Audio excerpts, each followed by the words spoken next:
हमारी वीडियो का जो टॉपिक है आज वो ये कि हंगरी वर्सेस पुर्तगाल, कौन सा कंट्री इन दोनों कंट्रीज़ में से बेहतर है और किस सिनेरियो में बेहतर है। मैं कंपेयर करूँगा इन दोनों कंट्रीज़ के हर एक चीज़ को लेके कि जैसे कि फॉर एग्जांपल इनकम कितनी है, डॉक्यूमेंट्स कौन सा कंट्री जल्दी देता है, जॉब अपॉर्चुनिटीज़ किस कंट्री में ज़्यादा है। तो स्टार्ट करूँगा मैं पुर्तगाल से। पुर्तगाल में अगर आप जॉब अपॉर्चुनिटीज़ की बात करें गाइस, तो पुर्तगाल में नॉर्मली सीजनल काम होते हैं। जब सीज़न बंद हो जाता है तो पुर्तगाल में जॉब्स बहुत कम हो जाती हैं। फॉर एग्जांपल अभी जब समर का सीज़न अब स्टार्ट होने वाला है तो अब समर के सीज़न में पुर्तगाल में सीजनल जॉब्स ओपन हो जाएंगी, जैसे कि फॉर एग्जांपल रेस्टोरेंट मैनेजमेंट के कामों में, होटल इंडस्ट्री के कामों में, क्योंकि पुर्तगाल एक समंदर के साथ लगता है, काफ़ी बड़ा एरिया पुर्तगाल का। तो पुर्तगाल में काफ़ी ज़्यादा टूरिस्ट आते हैं यूरोप के दूसरे कंट्रीज जैसा कि जर्मनी, हॉलैंड, बेल्जियम, फ्रांस और बाकी कंट्रीज़ से पुर्तगाल के अंदर लोग घूमने फिरने के लिए आते हैं, पुर्तगाल की खूबसूरत मकामात को विज़िट करने के लिए। तो जो होटल इंडस्ट्री है, ये जो रेस्टोरेंट का सेक्टर है, ये इसमें बहुत ज़्यादा वाइड जॉब्स अवेलेबल रहती हैं और वहाँ पे जाके आप इन किस्म की जॉब्स अपॉर्चुनिटी के अंदर आप लोग अवेल कर सकते हैं, जॉब हासिल कर सकते हैं और आप वहाँ पे काम कर सकते हैं। इसके साथ साथ बहुत से हमारे भाई यहाँ पे फार्म्स इंडस्ट्री में काम करते हैं और आपको पता है जो फार्म इंडस्ट्री है वो भी तकरीबन ऑलमोस्ट समर के दिनों में ही, गर्मियों में ही वो चलती है। पुर्तगाल में इस वक्त जो मिनिमम वेजेज़ हैं वो हैं 820 यूरो, यानी कि 820 यूरोज़ आप लोग अर्न कर सकते हैं पुर्तगाल में। ये मैं आपको मिनिमम वेज बता रहा हूँ। लेकिन एक बदकिस्मती ये भी है कि हमारे पाकिस्तानी इंडियन भाई जब जिनके पास पेपर्स नहीं होते पुर्तगाल के और जो अभी जाके रिसेंटली फ़ाइल लॉक कराते हैं, तो उनका बहुत गलत इस्तेमाल किया जाता है। उन लोगों को काफ़ी कम सैलरी के ऊपर जॉब्स प्रोवाइड की जाती हैं, जैसे कि 500 यूरो, 400 यूरो, और 500 यूरो के ऊपर भी काम अगर लोगों को मिल जाए तो बहुत खुशी खुशी काम कर लेते हैं। ये नहीं कि जब तक आपके पास पुर्तगाल का पहला कार्ड नहीं होता लोग आपको बहुत मिसयूज़ करते हैं, ख़ासकर अपने ही लोग मिसयूज़ करते हैं। ये यहाँ बताते हुए मुझे अच्छा नहीं लग रहा, लेकिन ये रियलिटी है। और आप 500 यूरो के ऊपर भी जिस बंदे को, जिस भाई को जॉब मिल जाती है, वो बड़ा खुशी खुशी उसको कबूल कर लेता है अगर उसके पास कोई और अपॉर्चुनिटी ना हो तो जॉब्स अपॉर्चुनिटी बता दी, प्लस वेजेस जो है 500 यूरो भी हो सकती है, 820 यूरो भी हो सकती है। और अगर आप अपना बिज़नेस करना चाहते हो तो फिर आप 1000-2000 यूरो भी उसमें से निकाल सकते हो, जैसा कि मोबाइल का बिज़नेस लोग करते हैं, रेस्टोरेंट्स का बिज़नेस यहाँ पे लोग करते हैं अपने, और कुछ अभी पाकिस्तानी टैक्सी ड्राइवर्स भी हैं वहाँ पे, इंडियन टैक्सी ड्राइवर्स भी हैं, और कुछ लोगों ने अभी ये काम स्टार्ट किया है, जैसे कि सफाई का क्लीनिंग कंपनीज़ वगैरह बना रहे हैं। तो ये जॉब्स वहाँ पे लोग कर रहे हैं और कंपनीज़ ये बना के लोग वहाँ पे काम कर रहे हैं। और अब मेन पार्ट पे आ जाते हैं कि पुर्तगाल के डॉक्यूमेंट्स आपको कितने अरसे में मिलते हैं।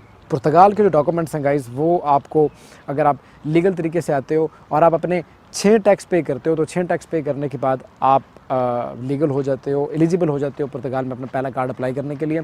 लेकिन उसके लिए आपको एक अपॉइंटमेंट चाहिए होती है जो कि इमिग्रेशन की तरफ से आपको मिलती है। और ये अपॉइंटमेंट मिलने का जो सिनेरियो है, इसमें लोगों को 1.5 से 2 साल तक वेट करना पड़ रहा है। अगर फॉर एग्जांपल अगर आप अभी आते हो, अभी अप्रैल चल रहा है 2024, और अगर आप अभी अपनी फ़ाइल लॉक कराओगे तो आपकी जो अपॉइंटमेंट आएगी, फॉर एग्जांपल अभी से लेके आप अगले 6 महीने तक, अगस्त सितंबर तक आप अपने 6 टैक्स पूरे कर देते हो पुर्तगाल में। लेकिन इसका ये मतलब हरगिज़ नहीं है कि 6 टैक्स पूरे करने के बाद आपको कार्ड मिल जाएगा। वो एक और तरीका है, लॉयर हायर करके और एक केस लड़ के आप कार्ड हासिल कर सकते हो। लेकिन जो नॉर्मल रूटीन है उसमें आपको मिनिमम 1.5 से 2 साल वेट करना होगा। और उस हिसाब से अगर नॉर्मल रूटीन से चलें तो फिर आपको 2025 के आखिर तक, यानी कि अगले साल के आखिर तक आपको पहली अपॉइंटमेंट की कॉल मौसूल होगी और उसके बाद आपको पहला कार्ड मिलेगा। पुर्तगाल का पहली जो आपको कार्ड मिलता है वो तकरीबन आपको, अगर आप लीगल भी आपकी एंट्री हो तो 1.5-2 साल आपको लग जाते हैं। पहला कार्ड उसके बाद मिला, उसके बाद आपको दूसरा कार्ड मिलता है और फिर आप अप्लाई कर सकते हो पासपोर्ट। अभी पुर्तगाल ने रिसेंटली अनाउंस किया है कि 5 साल अगर आप लीगली स्टे करते हो तो आप पासपोर्ट के लिए एलिजिबल हो जाते हो। एलिजिबल खाली होते हो, आपको मिल नहीं जाता। एलिजिबल होने के बाद आप अप्लाई करते हो जाके गवर्नमेंट ऑफिस में, और जब आप अप्लाई करते हो, अप्लाई करने के 1 साल या 12 से 13 महीना आपको वेट करना होता है, और 12-13 महीने वेट करने के बाद आपको पासपोर्ट गवर्नमेंट इशू करती है। तो उस सिनेरियो में पुर्तगाल में भी आपको तकरीबन 6-6.5 साल लग जाते हैं। हंगरी के अंदर कौन कौन सी जॉब्स अवेलेबल हैं? हंगरी के अंदर जो 80% लोग यहाँ पे काम करते हैं गाइस, वो करते हैं फूड डिलीवरी का काम, जिसमें फ़ूड कुरियर का काम करते हैं, जैसा कि खाना होटल से उठा के और कस्टमर तक पहुँचाना होता है। इसके अलावा जो लोग यहाँ पे काम करते हैं, जो बाकी के 20% के अंदर लोग आ जाते हैं, बहुत से लोग यहाँ पे स्टूडेंट एजेंसीज़ के थ्रू भी काम करते हैं। स्टूडेंट एजेंसीज़ उनको जॉब्स प्रोवाइड करती हैं और स्टूडेंट एजेंसी के द्वारा वो लोग वेयर हाउसेस में काम करते हैं। आईटी के सेक्टर्स में भी लोग इंटर्नशिप्स लेके काम करते हैं।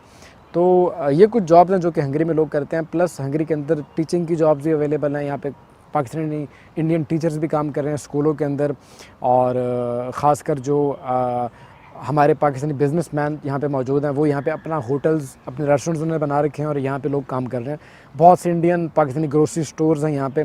तो ये चीज़ का सबूत है कि बहुत बड़ी कम्युनिटी अभी भी हंगरी में मौजूद है, जो कि पाकिस्तान और इंडिया से आगे यहाँ पे रहते हैं। हंगरी में आने वाले जो सबसे ज़्यादा लोग हैं, उनकी तादाद, स्टूडेंट्स वीज़ा के ऊपर जो लोग आते हैं उनकी तादाद बहुत ज़्यादा है। लेकिन पिछले साल 2023 के अंदर जो बहुत ज़्यादा लोग आए हैं, उनमें वर्क वीज़ा के अंदर जो लोग आए हैं उनकी तादाद बहुत ज़्यादा थी। वर्क वीज़ा के अंदर बहुत ज़्यादा लोग आए हैं इस वक्त हंगरी में पिछले साल में, और अभी 2024 के अंदर भी लोग वर्क वीज़ाज़ के ऊपर आ रहे हैं। तो हंगरी में जो लोग आते हैं स्टडी वीज़ा के ऊपर, वर्क वीज़ा के ऊपर, और तीसरे नंबर पर आते हैं डिपेंडेंट वीज़ा के ऊपर। फॉर एग्जांपल अगर किसी के हस्बैंड या वाइफ यहाँ पे पढ़ रही है तो वो अपने स्पाउस को यहाँ पे इनवाइट कर सकती है और उसका स्पाउस यहाँ पे डिपेंडेंट वीज़ा पे उसके साथ रह सकता है। तो इन कैटेगरीज़ के लोग हंगरी में रहते हैं। जॉब अपॉर्चुनिटीज़ बता दी आपको कि डिलीवरी का काम यहाँ पे लोग करते हैं, वेयर हाउसेज़ में लोग काम करते हैं, IT के सेक्टर्स में लोग काम करते हैं। एक कंपनी है यहाँ पे सैमसंग की, वहाँ पे भी लोग वेयर हाउस में काम करते हैं और पाकिस्तान से भी लोग वर्क वीज़ा लेके आते हैं इस काम का।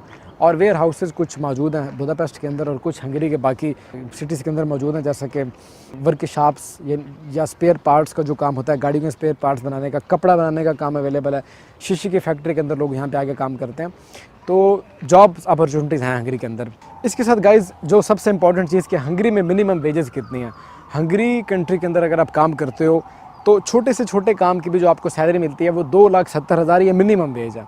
270 मिनिमम वेजेस हैं, और इसके बाद अगर आप ओवर टाइम लगाते हो कंपनी के अंदर या कोई और मतलब प्लस में आप पार्ट टाइम जॉब करते हो तो आप अच्छी खासी इनकम कर सकते हो।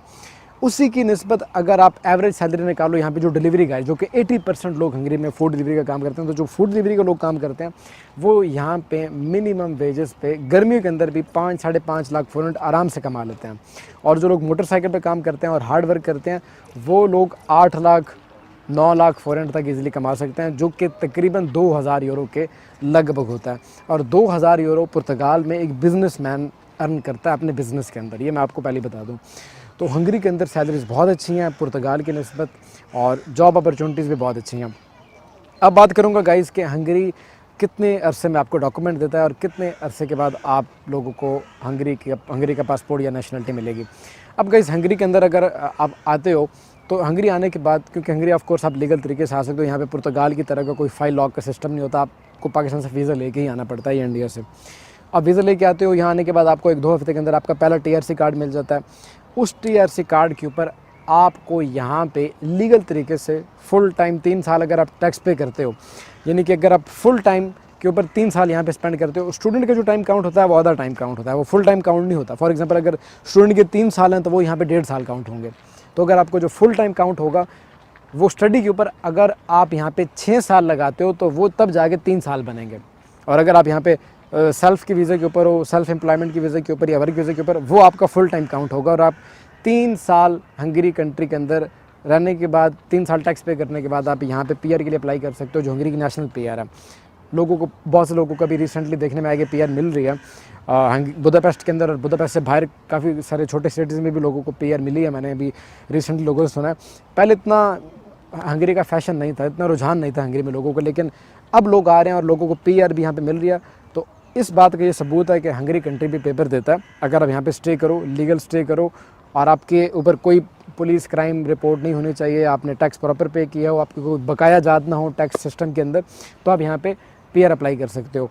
3 साल यहाँ गुजारने के बाद आप हंगरी की PR अप्लाई कर सकते हो, और PR अप्लाई करने के बाद आपको मज़ीद 7 महीने वेट करना होगा। 7 महीने के बाद आपको PR का रिज़ल्ट मिलेगा।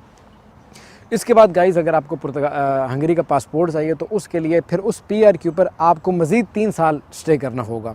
जो आपको हंगरी का नेशनल कार्ड मिलेगा उसके ऊपर आपको 3 साल मज़ीद वेट करना होगा, हंगरी में लीगल स्टे करना होगा, क्योंकि PR मिलने के बाद आपको एक प्लास्टिक वाला एड्रेस कार्ड मिल जाता है। और जब आपको प्लास्टिक वाला एड्रेस कार्ड मिलता है, उस प्लास्टिक एड्रेस कार्ड जब आपको मिलेगा उससे टाइम लाइन स्टार्ट होता है, और अगले 3 साल के बाद आप पासपोर्ट अप्लाई करने के लिए एलिजिबल होते हो। तो उस सिनेरियो में अगर देखा जाए तो आप तकरीबन 6 साल के बाद पासपोर्ट अप्लाई करने के लिए एलिजिबल होते हो, और अप्लाई करने के तकरीबन 1 साल के बाद या 8 से 9 महीने के बाद आपको ये पासपोर्ट इशू होता है। तो आप ये टाइम लाइन काउंट कर सकते हो कि तकरीबन 6.5 से 7 साल का अरसा चाहिए आपको हंगरी के अंदर अगर आप पासपोर्ट हासिल करना चाहते हो या यूरोप की नेशनलिटी हासिल करना चाहते हो। उसी की बनिस्बत अगर आप पुर्तगाल में देखें तो तकरीबन टाइम बराबर ही है।